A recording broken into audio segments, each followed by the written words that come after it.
2-3 দিন আগে ছিলাম রংপুরে, কুড়িগ্রাম। ওখানে মেয়র সাহেব আমাকে নিয়েছিলেন, রংপুরের মেয়র। রংপুর বিভাগটা একটু গরিব, আপনারা হয়তো জানেন নাকি, একটু গরিব এলাকা। ফ্যান দেয়নি, দিনের বেলা মাহফিল ছিল জোহর থেকে মাগরিব পর্যন্ত।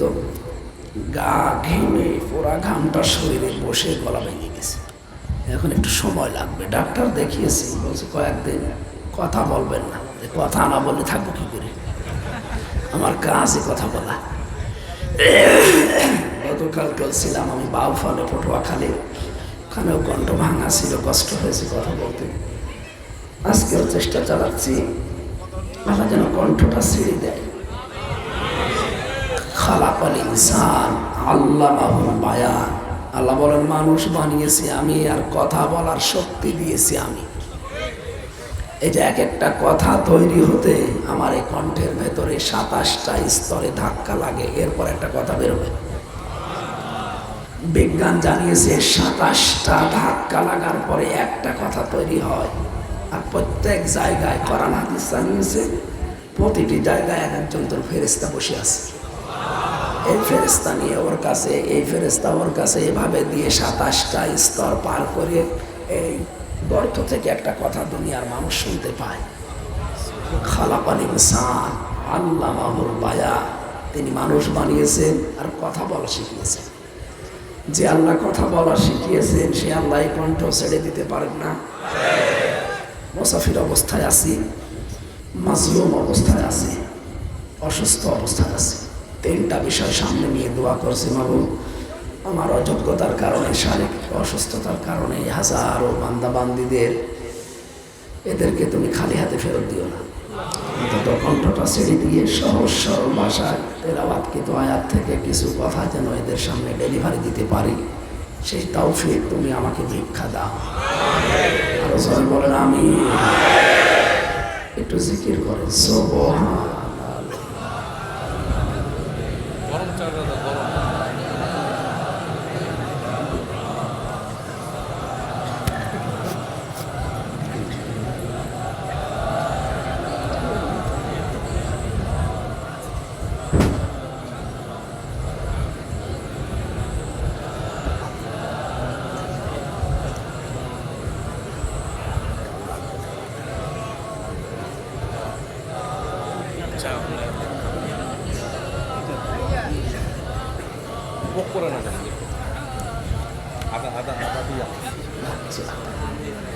ইনশাল্লাহ আমি আশা করছি আমার গলা ছেড়ে যাবে।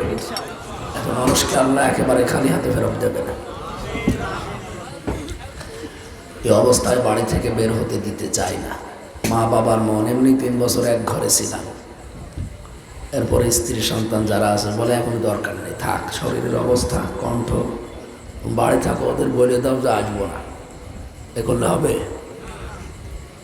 দাওয়াত নেওয়া জেলখানা থেকে বের হওয়ার পরে হাজারো মানুষের নিয়ে এই জেলায় আমি নতুন আসলাম। এর আগে একবার এসেছিলাম রাজাপুরে, আল্লাহর ওলিরা আমারে ফেরত দিয়েছিল। আজকে এসেছি কোরআনের মিশন নিয়ে ইমরান ভাইয়ের মাধ্যমে। আপনাদের চেয়ারম্যান, আপনাদের অভিভাবক, আমার বড় ভাই পারভেজ ভাই। না না, আমার 32 বছর, আপনার বেশি 42। তাহলে তো বড় ভাই, তো বড় ভাই। আশা করছি আল্লাহ আমাদের অপমান করবেন না, কণ্ঠ ছেড়ে যাবে ইনশাআল্লাহ।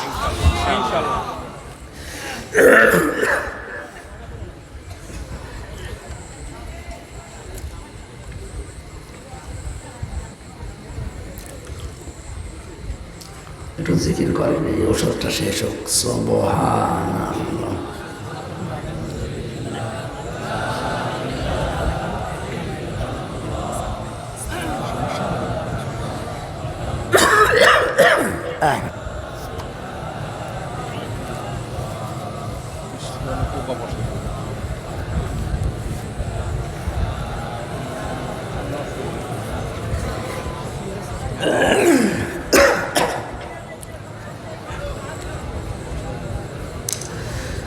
লা ইলাহা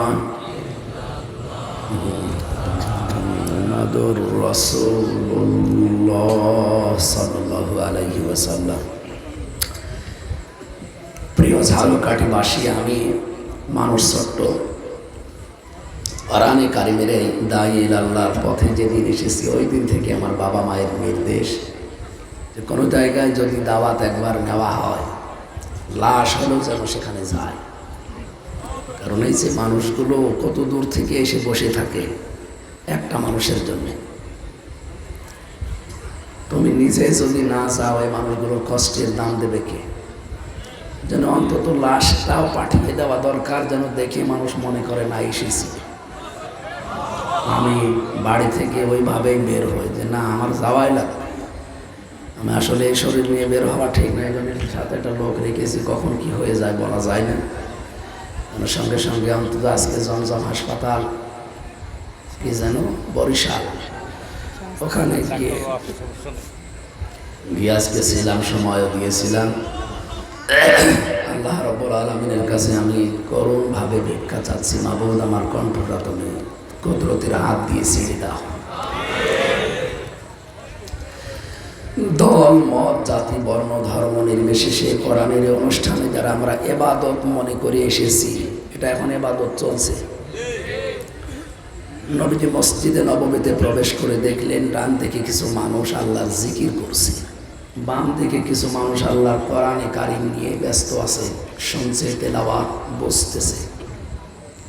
নবী বললেন দুইটা দল ভালো কাজে আছে, তবে সবচাইতে উত্তম কাজে আছে তারা যারা আল্লাহর কোরআন নিয়ে ব্যস্ত আছে। মহান রব্বুল ইজ্জাত ওয়াল জালাল আমাকে নির্দেশ দিয়েছেন আমি যেন কোরআনে কারিমের এই অনুষ্ঠানে শ্রোতা হিসাবে বসে পড়ি। আপনি কথার ওজন টের পাচ্ছেন? কি বললাম? বিশ্বনবী যদি এখন বেঁচে থাকতেন আর এই ঝালকাঠি, রাজাপুর, গালুয়া এই এলাকার উপর দিয়ে হেঁটে যেতেন, কোরআনের এই অনুষ্ঠানের ইজ্জতে নবী শ্রোতা হিসাবে নিজেই বসে পড়তেন। এরকম একটা জায়গায় আমরা বসে আছি, নবীজি যেখানে বসতেন সেই জায়গায় বসে আছি। খুশি করে বলেন আলহামদুলিল্লাহ। ইন্নাল্লাযী লাইসা ফী জাওফিহি শাইউন মিনাল কুরআনি কাল বাইতুল খারিব। যে অন্তরে কোরআন নেই, কোরআনের জ্ঞান নেই, ওটা অন্তর না, উজার গৃহ, শয়তানের ঘর। শয়তানের ঘর থেকে মুক্ত হয়ে মানুষের হৃদয় তৈরি করার জন্য একাধারে 10টা বছর কোরআনের অনুষ্ঠান এখানে চলছে এলাকাবাসীর উদ্যোগে। এটাকে লোক দেখানোর জন্যে? কখনো না। আমাদের অন্তর যেন মানুষের অন্তর হয়। কিসের অন্তর? অন্তর 3 প্রকার আমরা কোরআনে পড়েছি: কলবে মারিজ, কলবে মাউত, কলবে সালিম। মানুষের অন্তর মরে যায়, মানুষের অন্তর অসুস্থ হয়, মানুষের অন্তর পরিচ্ছন্ন হয়। আল্লাহর কাছে শুধু মাপ পাওয়া যাবে, পরিত্রাণ পাওয়া যাবে কলবে সালিম, যাদের পরিচ্ছন্ন অন্তর, পরিশুদ্ধ অন্তর। এই মানুষগুলো আল্লাহর ক্ষমা পাবে, বাকি 2 দল জাহান্নামে যাবে। দুনিয়ার এই জীবনে আমরা যেন আমাদের কলকে মৃত কল, মারিজ, অসুস্থ, এগুলো না বানিয়ে কোরআনে কারিম দিয়ে ভরপুর অবস্থায় কলবে সালিম তৈরি করে যেতে পারি, সেই তৌফিক আল্লাহ দান করো। আমিন।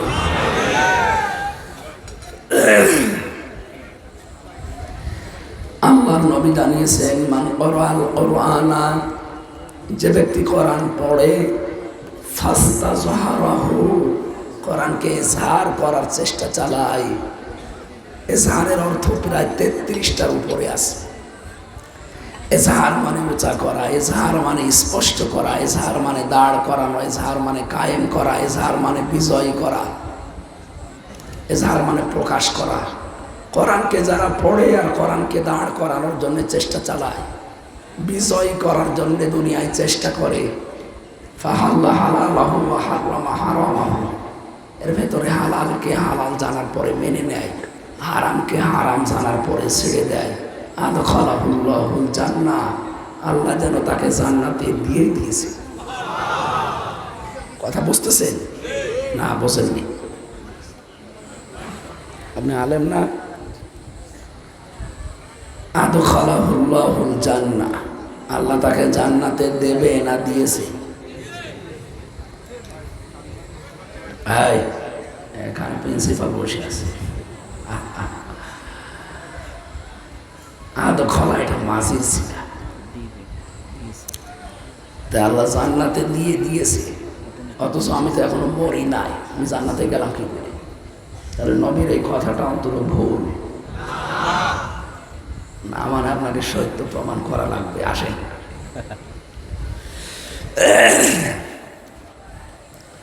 এই যে ফা আছে না মাঝখানে, আরবি গ্রামার অনুযায়ী 13টা অর্থে ব্যবহার হয় ফা। কয়টা? উপরে বর্ণিত কোনো শর্ত যদি আপনি মেনে নিতে পারেন, পরে যেটা আল্লাহ দিয়েছেন এটা অবশ্যই আপনার জীবনে কার্যকর হবে। উপরে বর্ণিত কি ছিল? যে ব্যক্তি কোরআন পড়ে, কি করে? পড়া বলতে আমরা অনেকেই মনে করি খালি পড়ে গেলাম না, কোনো জিনিস পড়তে হলে তার 4টা শর্ত লাগে। কয়টা বলেন? 1 নম্বরে আপনাকে শুদ্ধ করে পড়া লাগবে, সে যেটাই পড়ে। 2 নম্বরে ওরা বুঝতে হবে। বুঝতেছে? আমি বিশ্ববিদ্যালয়ে যখন ছিলাম 9-10 শেষ হলে কুষ্টিয়াতে একটা ছেলেকে পড়াতাম ছোট। পরে বললাম, বলো আমাদের ছোট নদী চলে বাঁকে বাঁকে। আমার বলছে, হুজুর দাঁড়া, এই যে আমাদের ময়াকার দয়েকার র, আমাদের লিখতে 4টা অক্ষর লাগবে কেন? সাতত আমি নিজেই জানি না। আপনি হাসতেছেন, আমি চিন্তা করছি আলাদা যে এ কয় বছর বয়স, 6-7 বছর। এতটুকু একটা বাচ্চা একটা কবিতা পড়ছে, প্রথম শব্দ না বুঝে ওর আদ্যপান্ত সব বুঝবে, এর পরের শব্দে যাবে। কেন মুখস্থ করে ফেলতে পারতো না? আমাদের ছোট নদী চলে বাঁকে বাঁকে না, আমাদের লিখতে কেন 4টা অক্ষর লাগে আগে বলেন, তারপরে ছোট নদী চলে বাঁকে বাঁকে, ওটা আমি পরে দেখব। মনে মনে ভাবলাম, বাংলাদেশের 96% মুসলমান, এরা যদি আজ কোরআনে কারিমকে এই বাচ্চার মতো এভাবে সিদ্ধান্ত নিত যে আলহামদুলিল্লাহি রাব্বিল আলামিন, আলহামদু কি, এটা আলিফ লাম কেন দিয়েছেন আল্লাহ, আমি না জেনে সামনের শব্দে যাব না। আমার মনে হয় এদেশে জন্মের পর থেকে এমনিতেই 10-12 বছর হতে হতে মানুষ কোরআনে কারিমের উপরে অগাধ পাণ্ডিত্য অর্জন করে ফেলত।